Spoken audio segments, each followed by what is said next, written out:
Peu d'endroits ont été aussi terrifiants que les camps de concentration nazis de la Seconde Guerre mondiale. Ils furent le théâtre d'un massacre insensé d'êtres humains à une échelle jamais vue auparavant, et la souffrance faisait partie de leur quotidien. Il est choquant de penser que certains des actes les plus pervers et sadiques commis dans les camps de concentration furent perpétrés non par des gardes ou des officiers SS, mais par des médecins en blouse blanche. Qui étaient ces médecins de l'enfer qui violèrent leur serment d'Hippocrate en pratiquant des expériences sur des êtres humains vivants? Quels étaient les tests les plus horribles auxquels les prisonniers étaient soumis? De l'épreuve du froid glacial, nus comme des clous, à l'inoculation intentionnelle de maladies mortelles, de la projection de très haut au prélèvement d'organes de leurs vivants, les prisonniers des camps de concentration subirent des tourments inimaginables aux mains de ces soi-disant professionnels de la santé. Pire que la mort, les expériences sur les humains dans les camps de concentration. L'idéologie nazie, telle qu'elle a été développée par Adolf Hitler à partir des années 1920, reposait sur l'idée que certains êtres humains étaient supérieurs à d'autres en raison de leur constitution génétique. Hitler était particulièrement influencé par le concept scientifique de eugénisme, la croyance selon laquelle la génétique pouvait être améliorée génération après génération pour créer des êtres humains supérieurs. Les eugénistes cherchaient à créer de nouveaux humains plus forts, plus intelligents, plus résilients et plus beaux. Le Troisième Reich employait des milliers de médecins impliqués dans la théorie eugénique.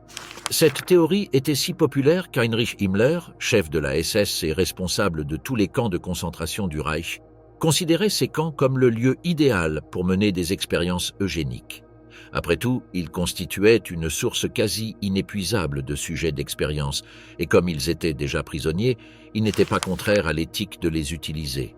Dans les camps de concentration, les médecins étaient quasiment des rois, aussi vénérés que les commandants. Nombre d'entre eux appartenaient même à la SS, portant tour à tour blouse blanche et uniforme noir. Rudolf Höss, le commandant d'Auschwitz, avait une grande estime pour les médecins et s'efforçait d'en attirer le plus grand nombre possible à Auschwitz. Il les considérait comme des autorités absolues dans leur camp. Le commandant les écoutait attentivement, leur demandait conseil et tenait compte de leurs propositions d'amélioration génétique de la race aryenne. Höss était fier de l'idéologie nazie et souhaitait faire d'Auschwitz un centre d'expérimentation scientifique de pointe. De plus, sachant que le Führer était ouvertement végétarien, il soulignait qu'il n'était pas nécessaire de blesser des animaux innocents pour mener des expériences d'amélioration raciale. Les centaines de milliers de prisonniers de Auschwitz fourniraient la matière première idéale pour la science. Les prisonniers étaient utilisés sans discernement comme instruments au service du Reich. Non seulement ils mouraient constamment en travaillant jour et nuit dans des conditions inhumaines, mais ils étaient aussi transformés en rats de laboratoire. Les nazis étaient obsédés par la quête du savoir médical et considéraient que la possibilité de mener des expériences librement, sans devoir respecter les règles éthiques et juridiques, était une bénédiction. Ainsi, de nombreux médecins qui commencèrent à travailler dans les camps de concentration nourrissaient initialement de sincères ambitions scientifiques, pour finalement devenir des monstres sadiques entre les murs du camp, dénués d'humanité et de compassion. Des noms comme Mengele, Wirtz, Schumann et Klauber sont devenus synonymes de mort et de souffrance. Ils étaient également très estimés sous le Troisième Reich et leurs recherches promettaient des résultats miraculeux. De grandes entreprises et sociétés comme Bayer ont également profité du travail forcé et des recherches médicales menées sur les prisonniers. IG Farben, la société mère de Bayer, a même installé une usine de fabrication juste à côté d'Auschwitz. Les prisonniers d'Auschwitz étaient régulièrement vendus à l'entreprise Bayer comme rats de laboratoire pour tester de nouveaux médicaments. Les archives montrent que 150 femmes ont été vendues en 1942 et transportées du tristement célèbre bloc 10 du camp vers le laboratoire. Ces 150 femmes sont mortes aux mains des scientifiques de Bayer lors d'expériences avec un nouvel anesthésique. Malheureusement, la plupart des documents prouvant les expériences illégales et immorales menées par des entreprises privées ont été détruits ou ignorés par la presse. Cependant, il est clair que les entreprises ont tiré d'énormes profits de l'expérimentation humaine et du travail forcé dans les camps. L'avenir semblait très prometteur pour tout le monde dans le Reich, À l'exception de ceux considérés comme inférieurs en raison de leur constitution, l'armée de médecins de Himmler reçut l'ordre de ratisser les camps de concentration à la recherche de personnes inaptes au travail ou indésirables, ce qui entraîna un grand nombre de décès dus au gaz toxique Zyklon B. Un médecin très respecté, le professeur Fischer, déclara ouvertement que les Juifs étaient une espèce différente et non humaine. Par conséquent, les expériences sur eux furent autorisées. En janvier 1942, un important contingent de médecins et d'infirmières, hommes et femmes, fut envoyé en Pologne pour établir un camp d'extermination à Chelmno. En décembre de la même année, le docteur Julius Halevorden rapporta qu'au cours de l'été, il avait pu disséquer les cerveaux de 500 patients handicapés mentaux. En 1944, il possédait une collection de 697 cerveaux, dont certains provenaient de personnes assassinées uniquement à des fins d'études cérébrales. Les médecins sadiques de la mort dans l'Allemagne nazie. La collection de cerveaux humains du docteur Halevorden était alarmante. Mais l'homme le plus monstrueux ayant jamais travaillé dans un camp de concentration était peut-être un médecin nommé Joseph Mengele. Homme inoffensif, voire innocent, Mengele devint célèbre durant son séjour à Auschwitz. Son travail au camp de concentration allait inaugurer l'un des chapitres les plus pervers de ces années auschwitziennes. À son arrivée à Auschwitz en mars 1943, c'était un beau jeune homme de 32 ans. Très vite, son nom allait devenir synonyme d'horreur. Toujours vêtu d'un uniforme SS impeccable, la démarche assurée et un sourire charmeur, Mengele aimait arpenter les couloirs d'Auschwitz, toujours accompagné de ses collègues en blouse blanche. Son comportement était imprévisible, et il souffrait souvent de sautes d'humeur violentes. Les principales recherches de Mengele portaient sur les jumeaux, car son rêve était de trouver un moyen pour les femmes aryennes pures d'avoir plus d'un enfant à la fois. Pour atteindre cet objectif, il utilisa Auschwitz comme laboratoire et des enfants polonais et Rome pauvres comme sujet de test. Les docteurs Karl Klober et Horst Schumann menèrent des recherches médicales sur la stérilisation, qui était l'envers de la fertilité. Schumann fut l'un des médecins impliqués dans le programme d'euthanasie que les nazis avaient développé au camp d'extermination de Sonnenstein. Lorsque Kloberg et Schumann arrivèrent à Auschwitz en 1941, le bloc 10 était divisé en deux. Kloberg supervisait une moitié et Schumann l'autre. Dans la section de Schumann se trouvaient d'immenses appareils à rayons X où les malheureux prisonniers étaient soumis à des expériences de stérilisation. Là, hommes et femmes étaient exposés à des rayons X pendant de longues périodes, provoquant d'atroces douleurs intestinales. On rapporte que certaines infirmières vomissaient devant ce spectacle terrible, sous le regard impassible de Schumann. Les rayons X leur laissèrent de graves brûlures à l'abdomen, à l'aine et aux fesses, ainsi que des lésions purulentes qui résistaient à la guérison. À une époque où les femmes étaient rares, soit parce qu'elles étaient destinées à la prostitution et transformées en jouets sexuels pour les hiérarques, soit parce qu'elles avaient été assassinées, les infirmières elles-mêmes étaient souvent soumises aux abominables expériences du docteur Schumann. Kloberg a essayé d'autres méthodes de stérilisation. Il a notamment tenté la stérilisation chimique par injection. Les infirmières qui travaillaient avec lui avaient la tâche pénible d'injecter des produits chimiques expérimentaux directement dans l'utérus des femmes. Les femmes étaient allongées, les infirmières leur maintenaient les jambes écartées pendant que Kloberg et son équipe médicale examinaient leur utérus pour s'assurer que les injections avaient été administrées correctement. Himmler lui-même s'intéressa personnellement aux résultats des expériences de stérilisation initiées par ses médecins sous Rudolf Höss. Il était convaincu que la stérilisation était un outil puissant pour résoudre le problème juif et qu'elle serait bien plus efficace que les tristement célèbres chambres à gaz. À la résidence du Führer à Wannsee, Himmler avança qu'il serait moins coûteux de stériliser les juifs allemands que de les déporter en masse. Kloberg promit à Höss et Himmler de trouver la méthode la moins coûteuse et la plus efficace pour le Reich, mais en pratique, il échoua. Il ne réussit qu'à infliger souffrance et mort à d'innombrables cobayes humains. Schumann et Kloberg étaient deux médecins monstrueux et sanguinaires, mais ils n'étaient pas les seuls à pratiquer des expériences. Édouard en était un autre. Wirtz. Il était médecin-chef à Auschwitz. Wirtz aimait également réaliser des expériences forcées sur des femmes pour étudier le fonctionnement du col de l'utérus. L'endocrinologue danois Carl Werner a développé une glande sexuelle masculine artificielle, une capsule qui libérait lentement de la testostérone une fois implantée sous la peau. En 1944, Werner a proposé au médecin adjoint SS du Reich, Ernst Robert Grawitz, que la capsule pourrait convertir les hommes homosexuels à l'hétérosexualité.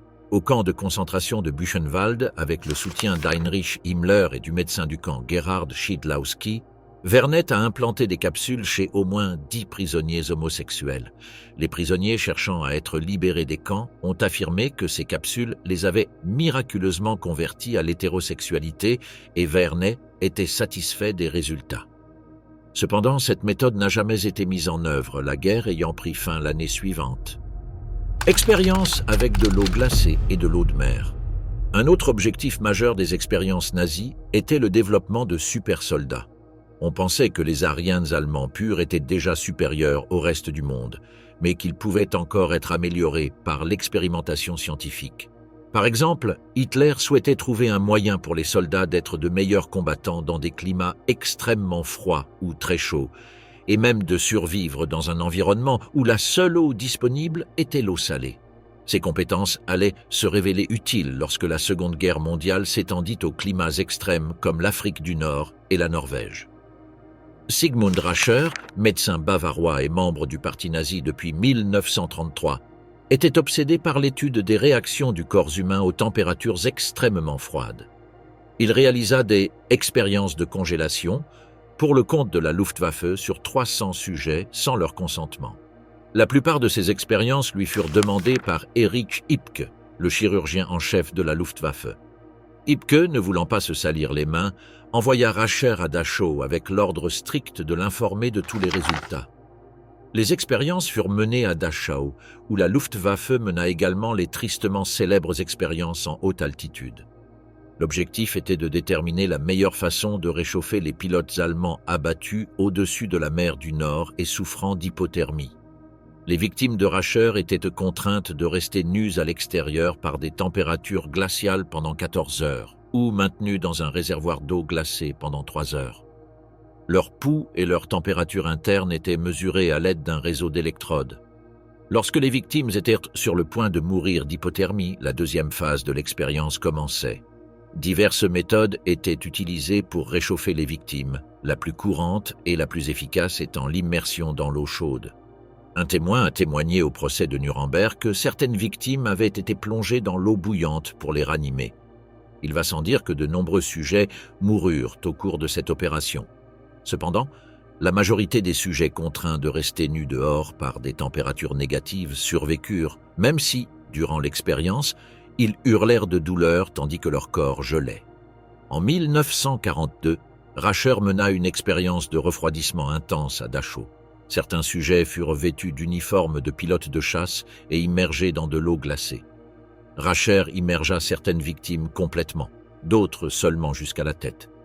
Heinrich Himmler lui-même assista à certaines expériences et conseilla à Rascher de se rendre dans la région de la mer du Nord pour découvrir comment des gens ordinaires réchauffèrent les victimes du froid extrême.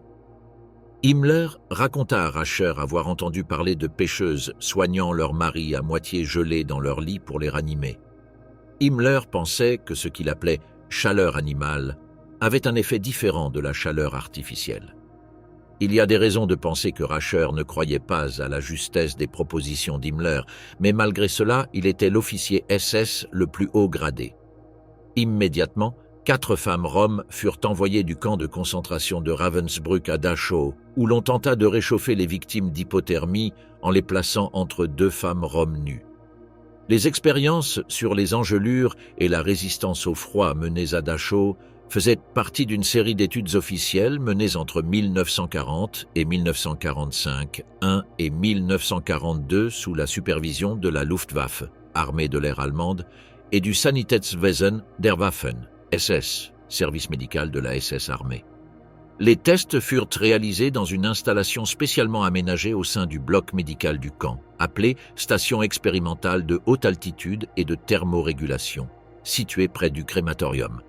Cette station comportait 2 cuves cylindriques en acier, l'une utilisée pour l'immersion dans l'eau glacée, l'autre pour les essais de réanimation en eau chaude. La durée standard de chaque test était comprise entre 60 et 180 minutes selon la méthode utilisée. Dans le protocole principal, les prisonniers étaient déshabillés, immobilisés et progressivement immergés dans de l'eau à une température comprise entre 2 et 5 degrés Celsius. Les signes vitaux, la température rectale, la fréquence cardiaque et les réflexes neuromusculaires étaient enregistrés. Une fois le seuil d'hypothermie profonde, température corporelle inférieure à 27 degrés Celsius, atteint, diverses méthodes de récupération thermique, un chauffage direct par lampes infrarouges, des bains d'eau chaude contrôlés et, dans les expériences finales, le réchauffement corporel par contact physique avec d'autres personnes. Outre Sigmund Rascher, les docteurs Ernst Holzleuner et Erich Finke de l'université de Kiel participèrent à ces tests pour le compte de la Luftwaffe. Holzleuner élabora le protocole de base, tandis que Finke supervisa l'enregistrement des données et les autopsies en cas de décès. Des rapports techniques mensuels étaient rédigés et envoyés directement à l'Institut de recherche médicale aéronautique dirigé par Hubertus Strugold à Berlin. Lors d'une conférence confidentielle tenue à Nuremberg en octobre 1942, ces médecins présentèrent leurs résultats sous le titre « Études sur les réactions de l'organisme humain à l'immersion dans l'eau froide », sans révéler que les sujets étaient des prisonniers de force. Les expériences sur l'eau de mer furent dirigées par le docteur Hans Eppinger, médecin-chef de l'hôpital universitaire de Vienne, avec le soutien du ministère de la Santé du Reich. Les sujets furent répartis en 3 groupes: eau de mer non traitée, eau de mer traitée chimiquement au berkatite, un additif de dessalement expérimental, et un groupe témoin ayant accès à l'eau potable. Pendant plus de 3 semaines, les prisonniers du groupe test survécurent uniquement avec du sérum physiologique ou des liquides traités, ce qui entraîna de graves lésions rénales, des vomissements, des diarrhées, des hallucinations et, dans de nombreux cas, la mort. Ces expériences furent consignées dans le dossier Dachau Report 139 à 1944, aujourd'hui partiellement conservé dans les archives américaines après sa saisie à la fin de la guerre. De juillet 1944 environ à septembre de la même année, des expériences furent menées au camp de concentration de Dachau pour étudier différentes méthodes de potabilisation de l'eau de mer. Ces victimes furent privées de toute nourriture et ne reçurent que de l'eau de mer filtrée. À un moment donné, environ 90 Roms furent privés de toute nourriture et ne reçurent que de l'eau de mer à boire par les soins du docteur Hans Eppinger, ce qui les laissa gravement blessés. Ils étaient si déshydratés qu'ils commencèrent à lécher le sol fraîchement lavé pour tenter d'obtenir de l'eau potable. Tschofenig, survivant de l'Holocauste, fut l'un des sujets des expériences sur l'eau de mer à Dachau. En travaillant aux stations d'expérimentation médicale, il acquit des connaissances sur certaines expériences pratiquées sur les prisonniers, notamment celles où ils étaient contraints de boire de l'eau salée. Tschofenig décrivit également les difficultés alimentaires des victimes et leur incapacité à trouver de l'eau, y compris de vieux chiffons au sol. Responsable de l'utilisation de l'appareil à rayon X de l'infirmerie, Tschofenig décrit comment, bien qu'informé de ce qui se passait, il était impuissant à l'empêcher. Il cite l'exemple d'un patient de l'infirmerie envoyé aux chambres à gaz par Sigmund Rascher simplement parce qu'il avait été témoin d'une expérience. Explosion de personnes, une méthode de mise à mort plus humaine? La cruauté des camps de concentration était si extrême que les psychologues nazis traitaient constamment les soldats et les gardes qui se plaignaient d'expériences traumatisantes. Ils étaient contraints d'assister à des meurtres atroces ou de les perpétrer, ce qui provoquait d'horribles cauchemars et des crises de panique. De nombreux soldats souffraient de troubles psychologiques à la suite de ces massacres, ayant des visions des massacres auxquels ils avaient participé. Suite à ces protestations et à ce qu'il avait personnellement vu, Himmler ordonna la recherche d'une méthode d'exécution qui causerait moins de problèmes psychologiques à ces hommes. Quelques semaines plus tard, un médecin, Albert Widmann, sous-lieutenant SS à l'Institut technique de la police criminelle, se rendit à Minsk pour y mener des expériences. Auparavant, Widmann avait joué un rôle déterminant dans le développement d'une technique de gazage utilisée pour assassiner des patients souffrant de troubles mentaux, connue sous le nom d'Action T4. Il allait maintenant étendre son expérience à l'Est. Aussi incroyable que cela puisse paraître, l'une des premières méthodes que Widmann tenta d'améliorer le processus d'assassinat en Union soviétique, fut de faire exploser ses victimes. Plusieurs patients souffrant de troubles mentaux furent placés dans un bunker avec des colis d'explosifs.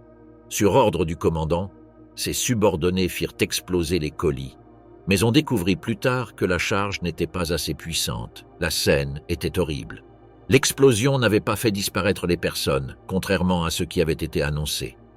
Certains blessés sortirent de l'abri en rampant, en pleurant. Peu après, le bunker où étaient enfermés les prisonniers s'était totalement effondré. Des morceaux de corps étaient éparpillés au sol et pendus aux arbres. Le lendemain, un groupe de soldats du camp de concentration fut envoyé pour les récupérer et les rejeter dans le bunker. Les morceaux trop hauts dans les arbres furent abandonnés à pourrir, sans aucun respect pour la dignité des personnes tuées. Weidmann apprit de cette expérience macabre que le meurtre par explosion n'était clairement pas la méthode envisagée par Himmler. Il chercha donc une autre méthode. Après plusieurs mois de réflexion, il trouva une solution. Le programme d'euthanasie des adultes avait utilisé avec succès du monoxyde de carbone en bouteille comme méthode de meurtre, mais il était impossible d'en expédier de grandes quantités à des milliers de kilomètres. Weidmann et ses collègues pensèrent qu'il existait peut-être un autre moyen d'utiliser le monoxyde de carbone pour tuer. Quelques semaines plus tôt, Weidmann et son supérieur, le docteur Walter Hess, étaient assis dans un wagon de métro berlinois à discuter du sort qui avait failli arriver à un collègue nommé Arthur Nebe. Il était rentré d'une fête en voiture après avoir trop bu, s'était garé dans son garage sans couper le moteur et s'était endormi. Il avait failli mourir d'une intoxication au monoxyde de carbone due au gaz d'échappement. Avant le développement définitif du Zyklon B comme méthode d'extermination massive, les autorités du Troisième Reich ont mené de nombreux tests techniques afin d'optimiser la solution finale de manière efficace et avec un impact psychologique minimal sur les auteurs. L'une des institutions clés de cette phase était la Kriminaltechnisches Institut der Sicherheitspolizei, l'Institut de technologie criminelle de la police de sécurité, dépendant du Bureau central de sécurité du Reich, RSHA. Cet établissement berlinois était dirigé par des techniciens et des chimistes qui travaillaient en étroite collaboration avec les médecins SS et les responsables des programmes d'euthanasie. Entre 1940 et 1942, sous les ordres de Reinhard Sellon-Heydrich, les essais commencèrent avec des camions de gazage mobiles utilisés comme solution intermédiaire entre les fusillades de masse et les futures chambres fixes. Le premier modèle opérationnel fut mis en œuvre à Chelmno, Kulmów, en Pologne, en décembre 1941. Il s'agissait de camions fermés de type Magirus Deutz, modifiés pour rediriger les gaz d'échappement du moteur vers le compartiment arrière où 50 à 70 personnes étaient enfermées à la fois. Le modèle standard utilisait des moteurs à essence en V, 8 cylindres, dont les émissions de monoxyde de carbone étaient mortelles après 10 à 20 minutes testé à Belzec, au printemps 1940, avec le soutien de techniciens de l'Institut criminel. Les victimes étaient principalement des patients psychiatriques et des juifs polonais. Au moins 5 versions différentes de camions adaptés furent répertoriées, présentant des variations de volume, de chargement et de pression de gaz. Les tests montrèrent que l'efficacité de ces véhicules était réduite par la chaleur ambiante et par l'agitation des prisonniers qui bloquaient les sorties de gaz avec leur corps. C'est pourquoi ils furent modifiés avec des plaques métalliques internes pour faciliter le nettoyage et des soupapes d'échappement renforcées. Ces rapports techniques, rédigés par des ingénieurs de la Kriminaltechnisches Institut, ont été transmis au ministère de l'Intérieur du Reich et au personnel du programme Action Reinhard. Cette technologie fut ensuite transférée dans des camps comme Sobibor et Treblinka, où elle cohabita temporairement avec des méthodes plus avancées de gazage fixe. L'évolution technique du meurtre de masse par gaz d'échappement jeta les bases de la mise en œuvre de systèmes plus stables comme le Zyklon B, dont l'efficacité et la capacité de stockage en feraient la norme pour le génocide industrialisé. Il semble que le souvenir de son collègue ivre ait motivé Weidmann à tenter une expérience de gazage en utilisant les gaz d'échappement d'une voiture reliée par un tuyau au sous-sol en briques d'un hôpital psychiatrique de Mogilev à l'est de Minsk. Plusieurs patients furent enfermés dans la pièce et le moteur de la voiture fut démarré. Initialement, l'essai fut un échec du point de vue nazi. La quantité de monoxyde de carbone qui s'échappait de la voiture était insuffisante pour tuer les patients, même après plusieurs heures d'attente. On remédia à ce problème en remplaçant la voiture par un camion. Cette fois, l'expérience fut un succès. Tombèrent inconscients au sol en moins d'1 minute et, quelque temps plus tard, ils étaient tous morts. Himmler fut extrêmement satisfait du résultat de cette expérience. Weidmann avait découvert un moyen peu coûteux et efficace de tuer, minimisant l'impact psychologique du crime sur les assassins. Les expériences de Weidmann, d'abord avec des explosifs, puis avec du monoxyde de carbone, furent les étapes préliminaires qui menèrent à la méthode la plus tristement célèbre pour tuer des masses. En 1941, les premiers essais de chambres à gaz furent menés. Après l'invention par I.G. Farben du gaz connu sous le nom de Zyklon B, la méthode fut perfectionnée. Entre 1942 et 1945, le Zyklon B fut responsable de la mort de plus d'1 million de personnes en Europe, non seulement à Auschwitz, mais aussi dans d'autres camps comme celui de Majdanek. C'est pourquoi, en 1947, le gouvernement américain emprisonna 9 des directeurs d'I.G. Farben pour crimes de guerre. L'obsession malsaine de Joseph Mengele pour les jumeaux. Principaux centres d'intérêt de Joseph Mengele était l'expérimentation sur les jumeaux. Il pensait que si l'on trouvait un moyen d'aider les femmes allemandes à concevoir des jumeaux, le taux de croissance de la population aryenne doublerait. Les scientifiques nazis étaient obsédés par la recherche de moyens d'améliorer le taux de fécondité des citoyens allemands tout en réduisant les naissances dans les autres groupes. À terme, pensait-il, le monde serait entièrement peuplé par la race aryenne, qu'il croyait supérieure à toutes les autres. Mais dans le cas de Joseph Mengele, un autre facteur motivait ses expériences. C'était un homme profondément sadique qui aimait exercer son pouvoir et infliger de la souffrance aux autres. Les expériences de Mengele sur des jumeaux comprenaient l'amputation de membres sains, l'infection volontaire par des maladies comme le typhus, des transfusions sanguines d'un jumeau à l'autre et la couture de jumeaux pour créer des jumeaux siamois. Les résultats de ces expériences, ainsi que les raisons qui les avaient motivées, étaient consignés minutieusement dans ces carnets, bien que la plupart de ces documents aient été détruits lorsque les Alliés s'apprêtaient à prendre le contrôle du camp de concentration d'Auschwitz.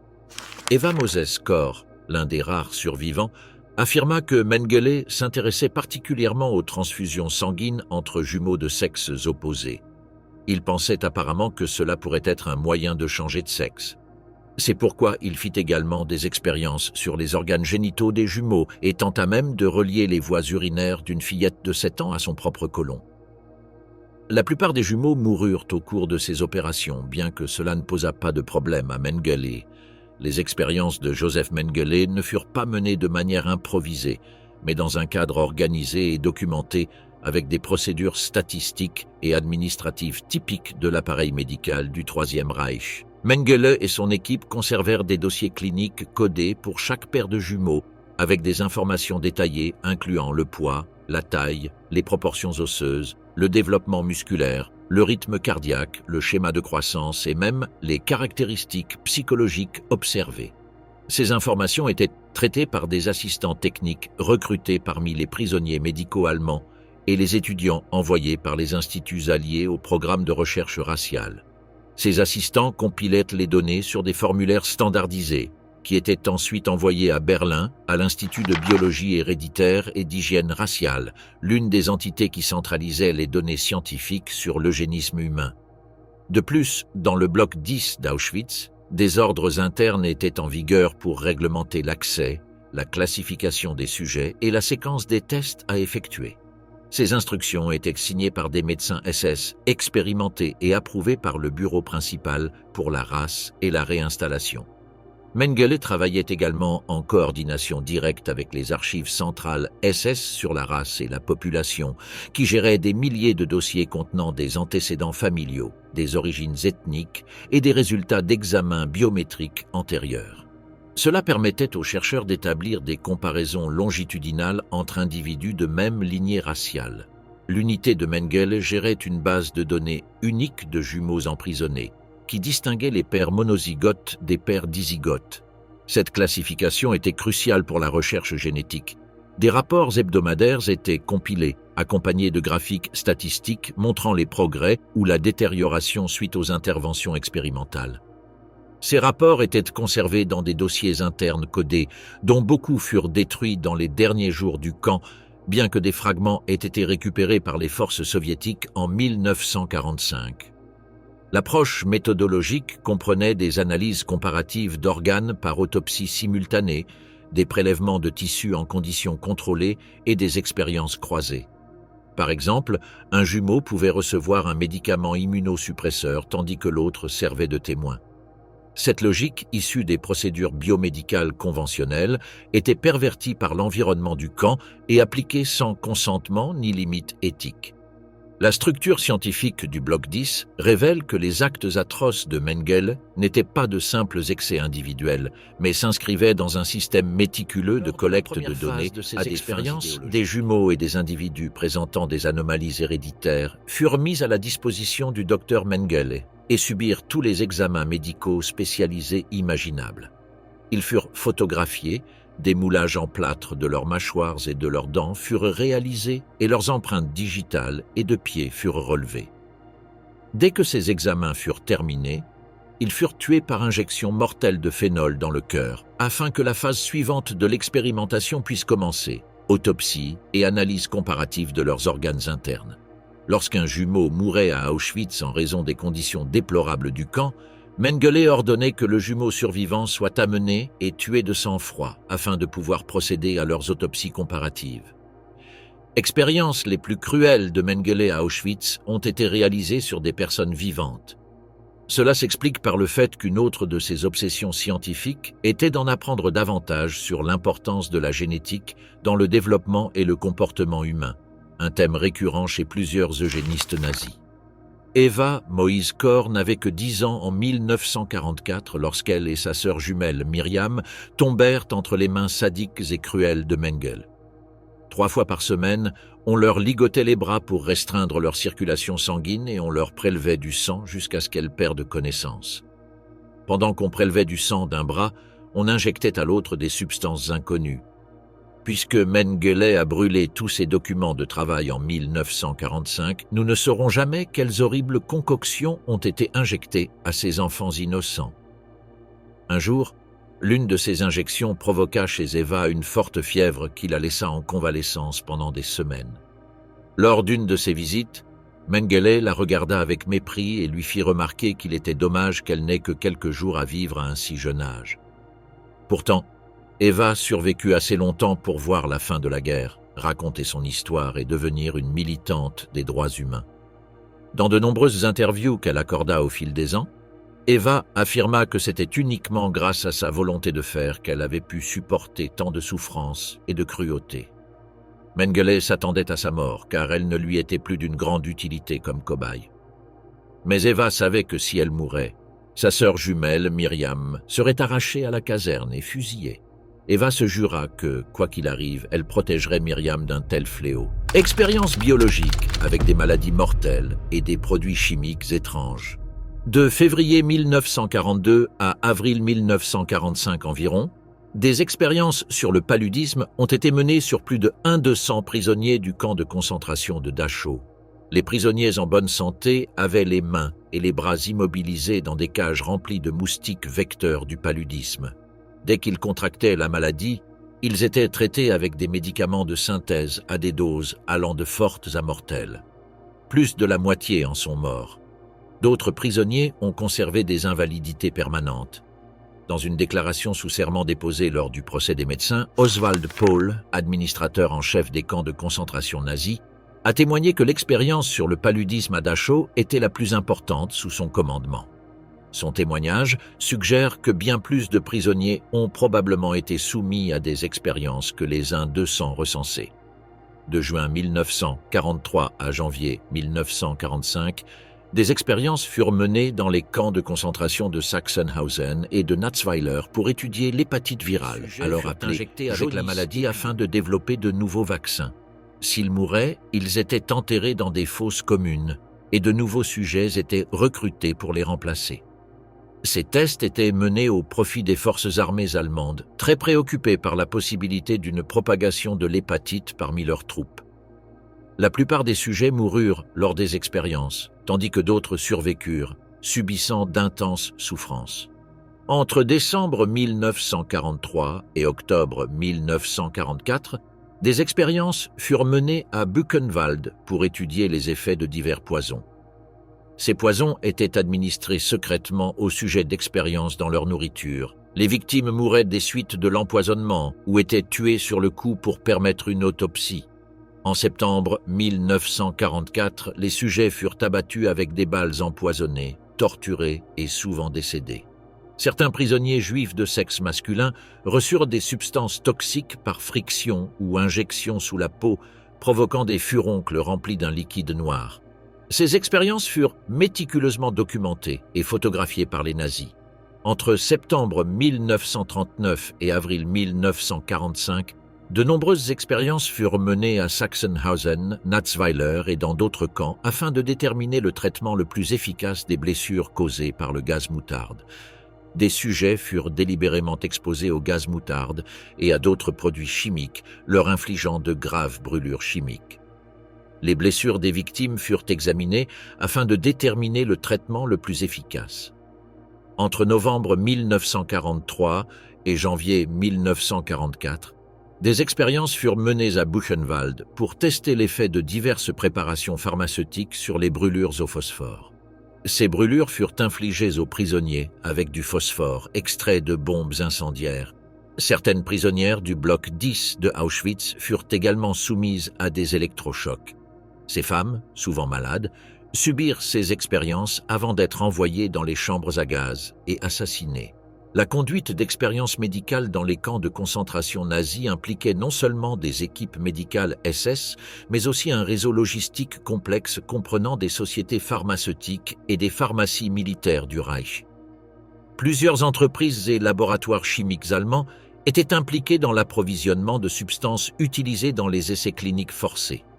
Parmi les plus notables figuraient IG Farben, Hoechst, Schering et Merck, qui fournissaient des anesthésiques expérimentaux, des antibiotiques, des sérums et des agents toxiques. Ces matériaux étaient acheminés par le département des fournitures médicales de la Waffen-SS, dont le siège était à Berlin et qui disposait de succursales dans des centres comme Dachau, Buchenwald et Sachsenhausen. Le transport des composés pharmaceutiques était géré par une structure centralisée, le Sanitätsdienst der Waffen, SS, service médical des SS armées, qui opérait selon des directives logistiques strictes. Des inventaires détaillés des substances en stock étaient tenus et une chaîne de distribution spécifique existait pour le matériel de recherche destiné au camp. Ces fournitures arrivaient dans des conteneurs étiquetés pour un usage expérimental et, dans de nombreux cas, leur utilisation était documentée dans des dossiers médicaux falsifiés. Les produits chimiques étaient transportés par train ou par véhicules militaires, accompagnés de personnel autorisé qui assurait leur livraison directe aux blocs médicaux des camps. L'un des aspects les plus controversés de la période post-1945 fut l'utilisation indirecte par les Alliés des données générées par ces expériences. Malgré leur origine criminelle, de nombreux rapports médicaux nazis furent secrètement conservés et analysés par des équipes scientifiques aux États-Unis et au Royaume-Uni. En particulier, les données sur les infections systémiques, la résistance bactérienne, les effets des toxines et les paramètres physiologiques dans des conditions extrêmes étaient considérés comme uniques d'un point de vue expérimental. Bien que non publiées officiellement, elles furent archivées dans des institutions telles que Camp Detrick et le corps médical de l'armée américaine. Ces connaissances furent discrètement appliquées dans des études ultérieures liées à l'immunologie, à la pharmacologie de combat et à la lutte alliée de l'Allemagne. Des tonnes de dossiers médicaux ont été saisis dans les installations d'IG Farben, de Bayer et d'autres entreprises. Bien que plusieurs dirigeants aient été poursuivis pour crimes de guerre lors des procès de Nuremberg, les entreprises, en tant que personnes morales, ont survécu et ont repris leurs activités au cours des décennies suivantes. La documentation pharmaceutique extraite a été en partie utilisée pour alimenter la recherche biologique dans le cadre de projets secrets tels que l'opération Poubelle, soit opération Alsos, où le renseignement scientifique a été fusionné avec des objectifs militaires stratégiques. Entre juillet 1942 et septembre 1943 environ, des expériences ont été menées à Ravensbrück pour étudier l'efficacité du sulfamide, un agent antimicrobien synthétique. Les blessures infligées aux sujets ont été infectées par des bactéries telles que Streptococcus, Clostridium et Streptococcus, perfringens et Clostridium tetani, l'agent causal du tétanos. La circulation sanguine a été interrompue en liant les vaisseaux sanguins aux deux extrémités de la plaie, créant ainsi un état similaire à celui d'une blessure de guerre.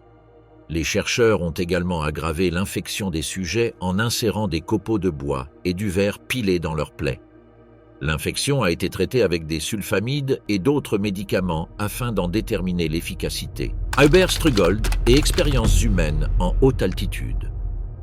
Début 1942, des prisonniers du camp de concentration de Dachau furent utilisés par Sigmund Rascher dans des expériences visant à aider les pilotes allemands à s'éjecter à haute altitude. Une chambre à basse pression fut utilisée sur ces prisonniers pour simuler les conditions à des altitudes allant jusqu'à 20 et 0 mètres. La rumeur courut que Rascher pratiquait des vivisections sur le cerveau des victimes ayant survécu à l'expérience initiale. Sur les 200 sujets, 80 moururent sur le coup, les autres furent tués.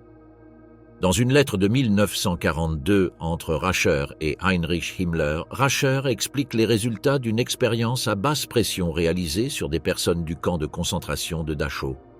La victime fut asphyxiée pendant que Rascher et un autre médecin anonyme observaient ses réactions. La personne était décrite comme un homme de 37 ans, en bonne santé, avant d'être tué. Rascher décrivit les actions de la victime lorsqu'elle commença à perdre de l'oxygène et nota ses changements de comportement à intervalles réguliers. L'homme a commencé à bouger la tête au bout de 4 minutes. 1 minute plus tard, Rascher l'a observé souffrir de convulsions avant de perdre connaissance. Il a décrit comment la victime est restée inconsciente, respirant seulement 3 fois par minute, jusqu'à ce qu'elle cesse de respirer 30 minutes après avoir été privée d'oxygène. La victime est alors devenue bleue et a commencé à avoir de l'écume à la bouche. Une autopsie a été pratiquée 1 heure plus tard. Après la fin de la Seconde Guerre mondiale, les États-Unis lancèrent l'opération Paperclip, une initiative secrète visant à recruter des scientifiques allemands, notamment des médecins liés au régime nazi, afin de mettre à profit leur expertise en matière de développement technologique et militaire. Dans le cadre de cette opération, entre 500 et 800 experts furent amenés aux États-Unis, évitant ainsi toute procédure de dénazification. Nombre d'entre eux avaient été directement impliqués dans des expérimentations humaines ou dans l'administration de camps de concentration. La sélection fut effectuée par des agences telles que l'Office of Strategic Services, OSS, précurseur de la CIA, en coordination avec le département de la guerre des États-Unis, la NASA et la toute nouvelle USAF, United States Air Force. Les dossiers personnels des candidats furent modifiés afin d'en supprimer toute référence à leur affiliation nazie. Dans certains cas, les documents originaux furent classifiés ou détruits. Pour entrer légalement aux États-Unis, nombre de ces scientifiques reçurent de nouvelles identités ou des permis spéciaux signés par de hauts responsables militaires. En particulier, plusieurs médecins ayant travaillé dans des camps tels que Dachau, Buchenwald ou Sachsenhausen furent recrutés pour leur expertise en physiologie extrême, médecine spatiale, pharmacologie et neurosciences. Dans ce contexte, les expériences menées sur des prisonniers étaient considérées comme de précieuses données humaines. Impossibles à reproduire selon les critères dont le nom figure en tête de ce chapitre, fut l'un des bénéficiaires les plus visibles de cette opération. Cependant, des personnalités telles que Walter Schreiber, ancien chirurgien général du Troisième Reich, et Kurt Blom, qui avait été impliqué dans le programme d'armes biologiques du Reich, fut muté en Amérique du Nord grâce à des contrats gouvernementaux. Schreiber fut interné dans un hôpital militaire au Texas, tandis que Blom travailla brièvement pour les services de renseignement américains avant de disparaître de la circulation. Pendant plus de 2 décennies, le rôle de ces scientifiques est passé inaperçu du grand public. Ce n'est que dans les années 1970 que des documents déclassifiés ont commencé à émerger, révélant toute l'ampleur de Paperclip. Même alors, la justification officielle demeurait. En pleine guerre froide, la priorité était d'empêcher le recrutement de ces spécialistes par l'Union soviétique. Cette logique de utilité stratégique a permis à d'anciens membres de l'établissement médical nazi de collaborer aux programmes spatiaux, à la recherche biomédicale et aux institutions gouvernementales américaines sans encourir de poursuites judiciaires. En avril 1942, Himmler ordonna à Rascher de poursuivre les expériences en haute altitude et de poursuivre les expériences sur les condamnés à mort. Il ordonna également des tests spécifiques pour déterminer si les hommes pouvaient être réanimés. Si un condamné à mort était réanimé avec succès, Himmler Sigmund Rascher indiqua qu'elle devait être graciée et envoyée dans un camp de concentration à vie. Mais Sigmund Rascher n'exécuta pas ses ordres de Himmler. En réalité, il subit le même sort que les personnes qui l'avaient assassiné à Dachau. Lorsque l'enquête policière révéla que Rascher et sa femme avaient escroqué le public en kidnappant des bébés pour prétendre avoir découvert le secret de la superfertilité, ils furent arrêtés en avril 1944. Il fut accusé d'irrégularité financière, du meurtre de son ancien assistant de laboratoire et de fraude scientifique et emmené au camp de concentration de Buchenwald et de Dachau avant d'être exécuté. Les expériences de haute altitude de Rascher n'étaient pas de son invention. Il avait reçu des ordres d'Hubertus Strugold, physiologiste et chercheur médical allemand âgé de 45 ans en 1943. Depuis 1935, il était à la tête de la recherche aéromédicale pour le ministère de l'aviation de Hermann Göring, a ensuite occupé le même poste au sein de la Luftwaffe allemande pendant la Seconde Guerre mondiale. En 1947, il a été envoyé aux États-Unis dans le cadre de l'opération Paperclip et a occupé plusieurs postes scientifiques de haut niveau au sein de l'armée de l'air américaine et de la NASA. Pour son rôle dans l'étude des effets physiques et psychologiques des vols spatiaux habités, il a été surnommé « le père de la médecine spatiale ». Entre 1963 et 2012, il a reçu le prix Hubertus. Strugold a été décerné à des chercheurs exceptionnels dans les applications et la recherche en médecine spatiale. Cependant, après 2012, le prix n'a plus jamais été décerné, le passé de Strugold ayant finalement été révélé. En 2004, suite à une enquête du comité historique de la Société allemande de médecine aérospatiale, il a été découvert qu'en 1943, l'Institut de médecine aéronautique de Strugold avait mené des expériences de privation d'oxygène. Sur la base de ces résultats, 6 enfants épileptiques, âgés de 11 à 13 ans, ont été transportés du centre d'euthanasie de Brandebourg au laboratoire de Strugold à Berlin, où ils ont été placés dans des chambres à vide pour provoquer des crises d'épilepsie afin de simuler les effets de maladies de haute altitude comme l'hypoxie. Bien que, contrairement aux expériences de Dachau, tous les sujets aient survécu au processus de recherche, cette révélation a conduit la Société de médecine aérospatiale à supprimer un prix important portant le nom de Strugold. Pendant la Seconde Guerre mondiale, des centaines d'expériences ont été menées sur des êtres humains dans les camps de concentration. Le fait qu'elles aient été menées au nom de la science ne les rend pas moins cruelles et terrifiantes.